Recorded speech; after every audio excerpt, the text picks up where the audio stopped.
Hi, welcome back to I Found a Fox. I'm really keen to make a video. I love seeing that there's subscribers out there. I love thinking that I'm actually talking to somebody and that people actually give me a like.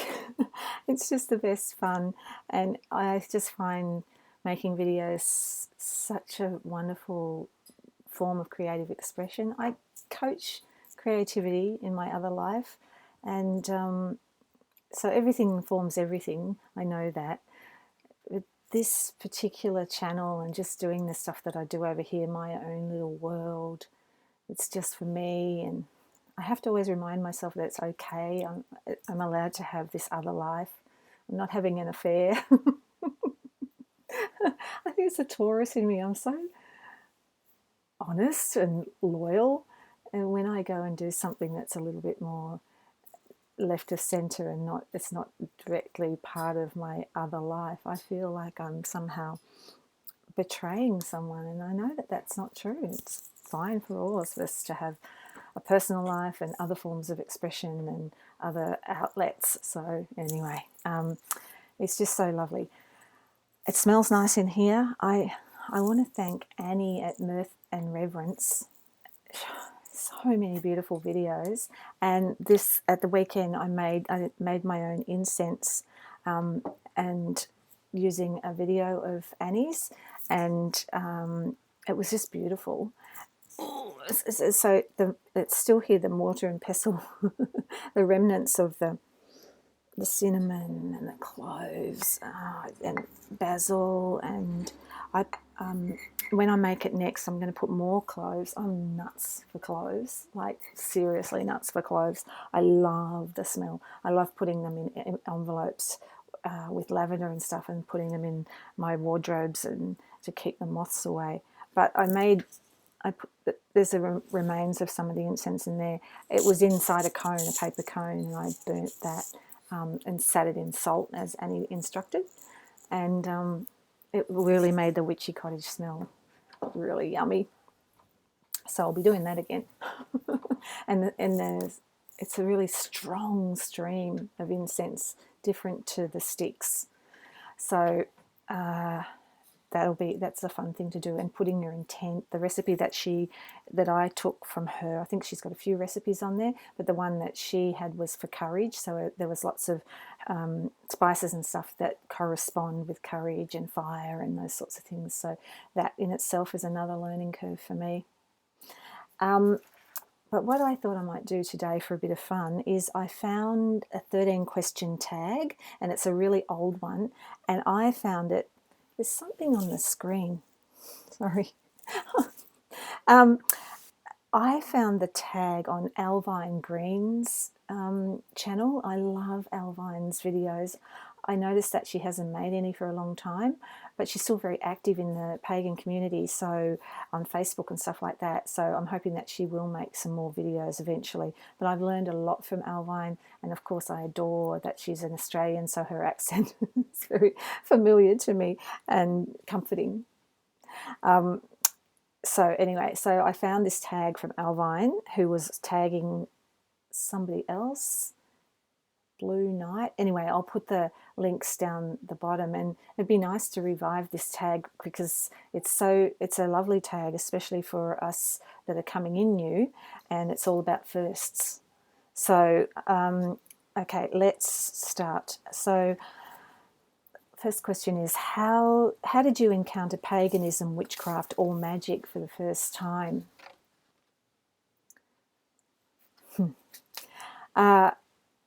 So the first time that I ever really seriously thought about witchcraft and paganism was when I read this book, and I printed it out. And I read this back in the early 90s when it first came out, and that was when I first was really struck with the idea that you can actually be a witch and you can actually do these things, and I was really taken with the whole idea of it and the beauty of it.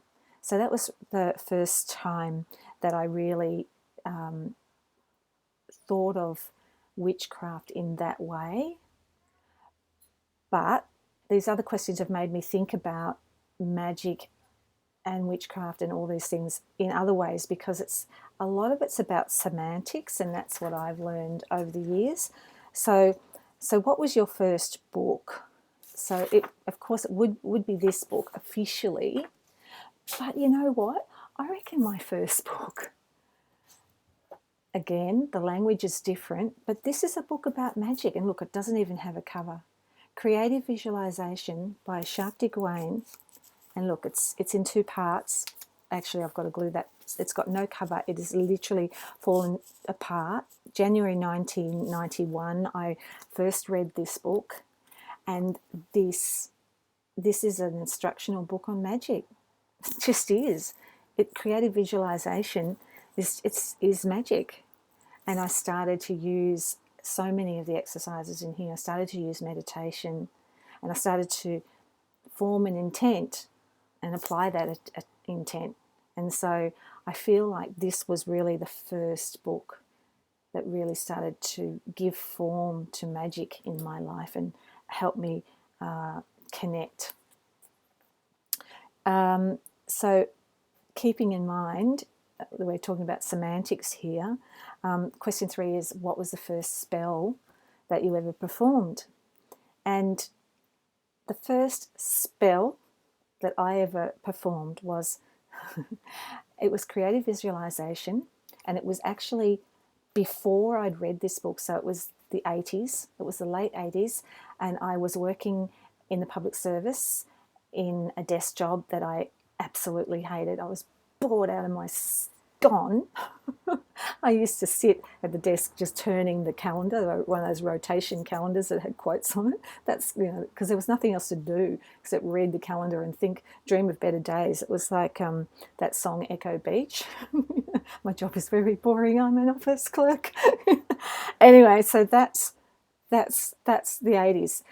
So during the 80s, during that time, there was a lot of money around. People in the public service got all these wonderful opportunities, and we had what was called personal development days, and they were nothing to do with professional development. They were personal development, and all fully paid for, and you'd trot off onto these courses to do all these things. And this one day, we got to go off and do a creative visualization course all day. And so I saw that come up, and I thought, I'm signing up for that. I'm off to that. I don't know what this creative visualization is, but I'm off to do it.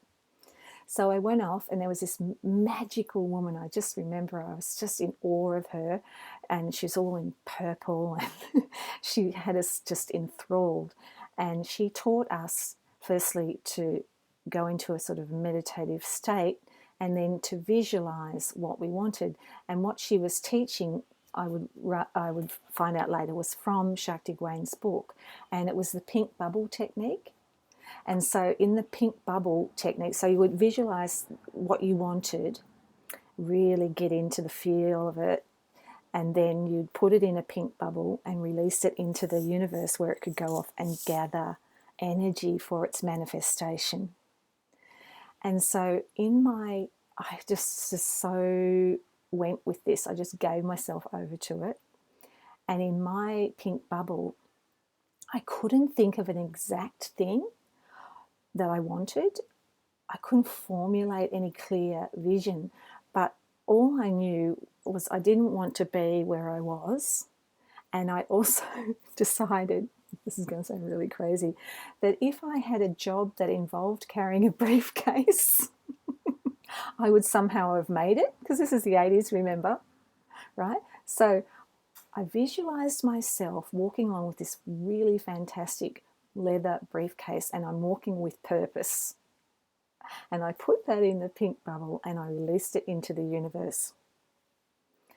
Now, magic can take quite a while to manifest, because we're in the corporeal world, and so things are a bit slower and denser here, so we can't just change our lives like that. But about 3 years later, I had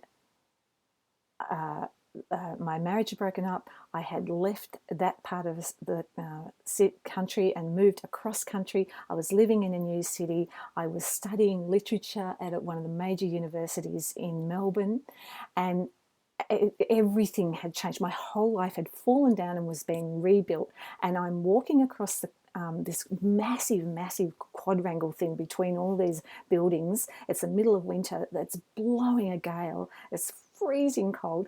And I had a briefcase / satchel. It was a bit more groovy than a briefcase.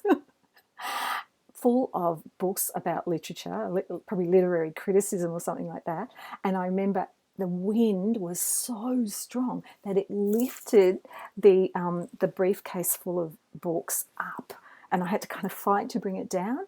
And at that moment, I suddenly thought, "Oh my God, this is my pink bubble. This is my vision.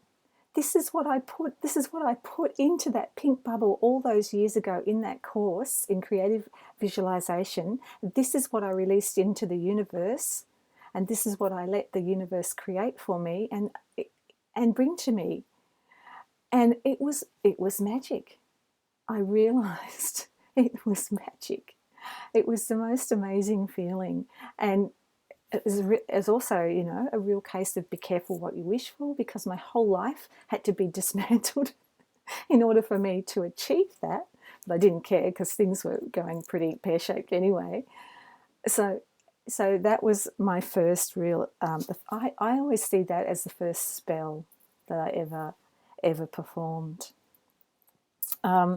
Your first crystal or stone, I'm actually just learning about crystals and stones, and I have one in my pocket. It's just a tiny little quartz crystal, and I tend to carry that, and I have it in my pocket, and it feels really beautiful.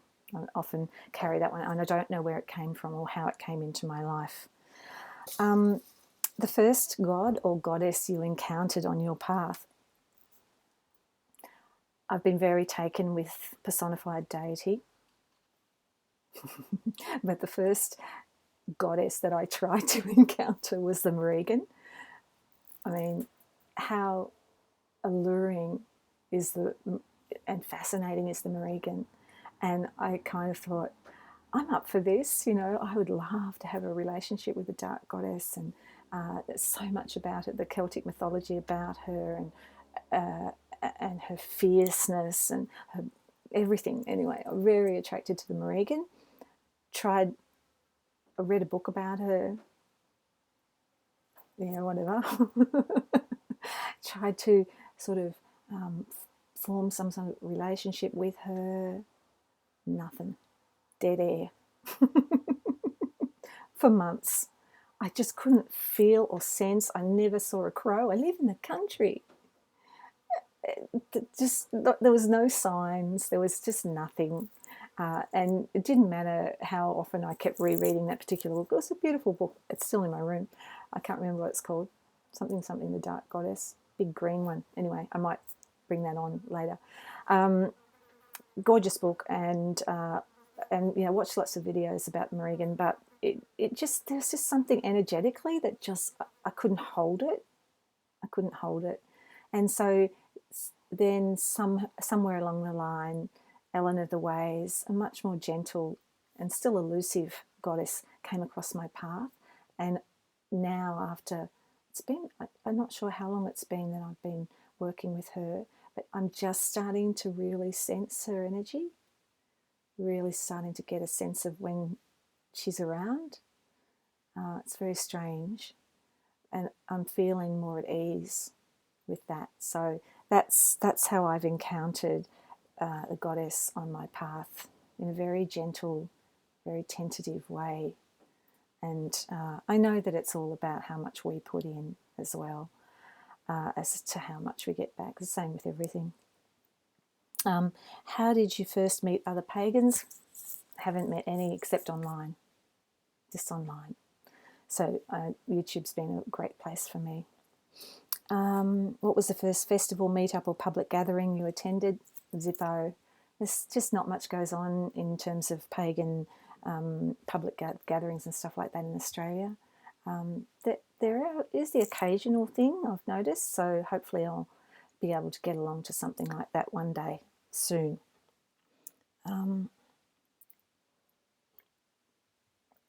First class or workshop that you took?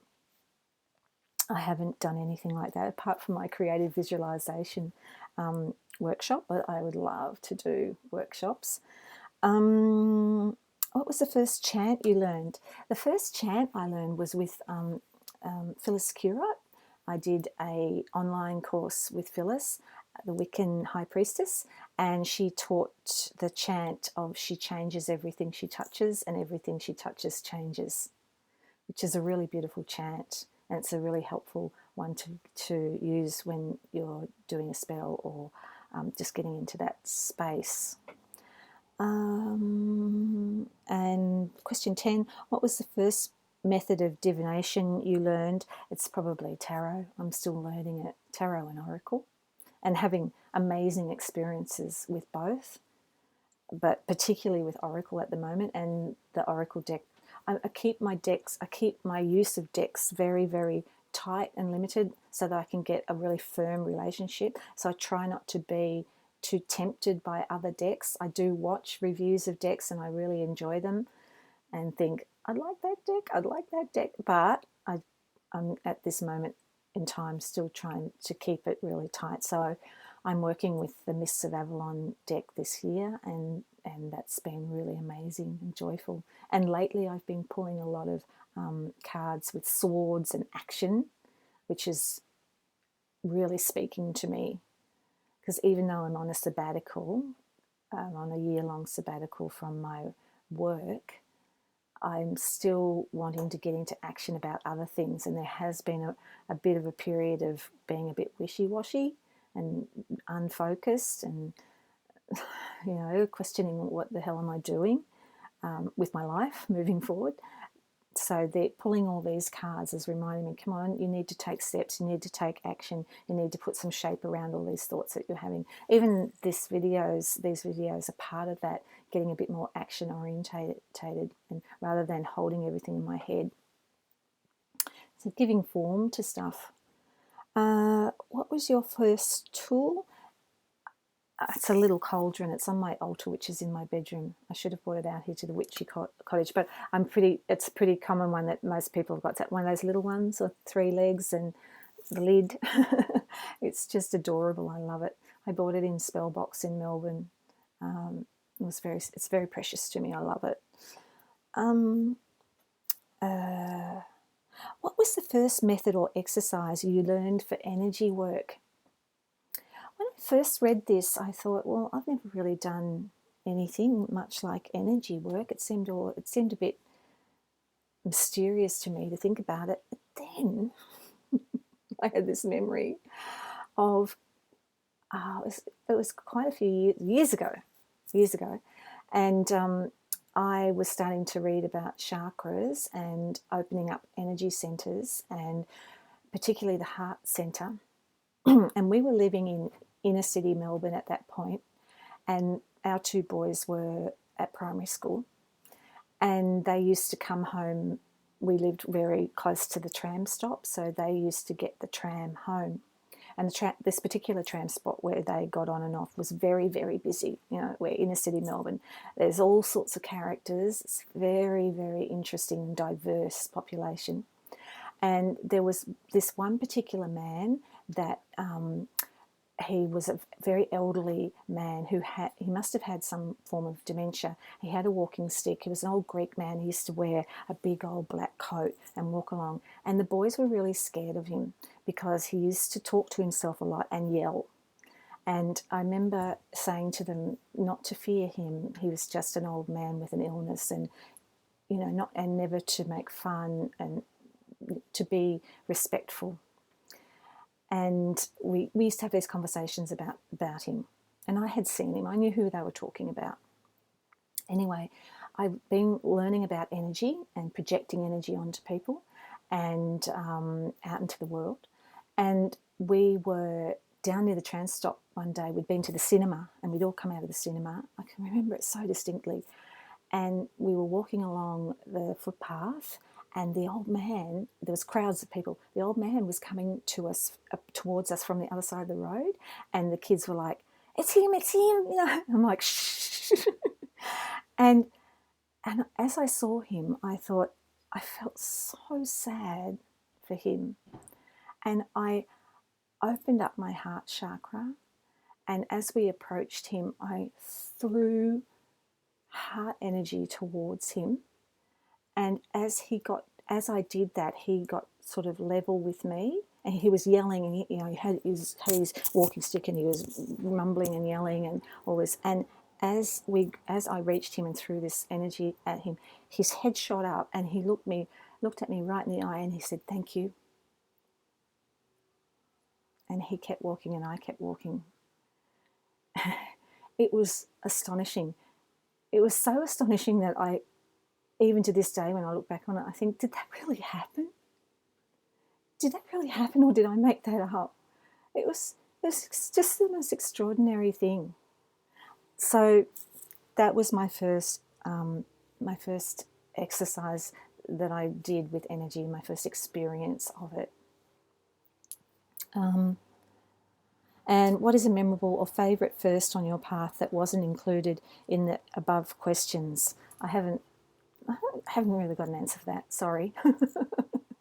Really, I guess the favourite first has been about coming to the point where I have finally embraced this path fully, and being so excited to be living in a time when we have YouTube and we have the internet, and I can learn so much more and be involved with people, even though I don't have to physically be in these places, in places where there is a stronger community and all that kind of thing. So I think that's really the first.